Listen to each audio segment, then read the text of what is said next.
hit and hit hard about the 27-yard line. Bruiser Kennard made the tackle. We interrupt this broadcast to bring you this important bulletin from the United Press. Flash, Washington. The White House announces Japanese attack on Pearl Harbor.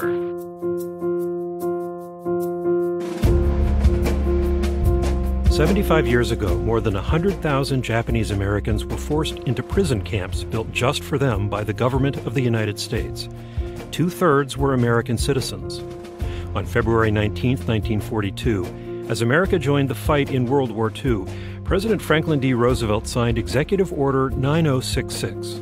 The government feared that people of Japanese ancestry would commit sabotage and espionage on behalf of Japan. The effect of an executive order issued by the President is to allow the Secretary of War to remove not only Japanese aliens, but Japanese who are American citizens from strategic areas on the West Coast. It just shattered me, I just didn't know what to think. I asked Dad, what's going to happen to us? And you know what he said?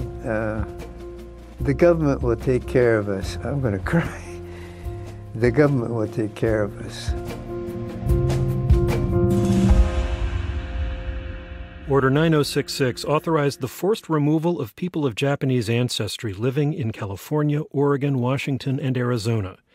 This podcast series will be hosted by Pat Suzuki and Sab Shimono. Both are veteran stage and screen actors. Both were incarcerated during the war. The story of the incarceration will be told by the people who endured it. We were able to take whatever we could carry in our two hands. Our dog saw us leaving and followed us. We ran until he got worn out and he couldn't keep up.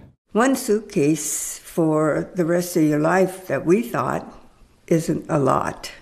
And that's the way we traveled, and with a tag on the suitcase and a tag on our body. The government built 10 prison camps in California, Idaho, Arizona, Wyoming, Colorado, Utah, and Arkansas. Conditions were primitive. There were 3 families in one room, and we hung blankets to separate our different areas of living. Japanese Americans made the best of their situation. They organized schools for children and activities for adults. They ran camp newspapers and assembled dance bands. And as the war dragged on and more soldiers were needed to fight, the government turned to the young men in the camps. How do you like getting jailed for being Japanese and then getting drafted because you are an American citizen? Now you got to fight for the country that put you in jail. Many of the men fought with distinction.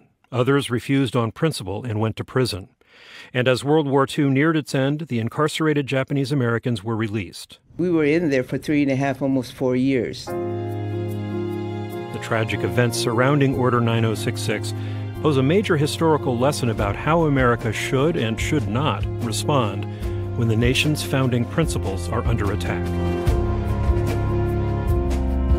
Order 9066, a podcast collaboration of the Smithsonian's National Museum of American History and APM Reports. It launches February 19th.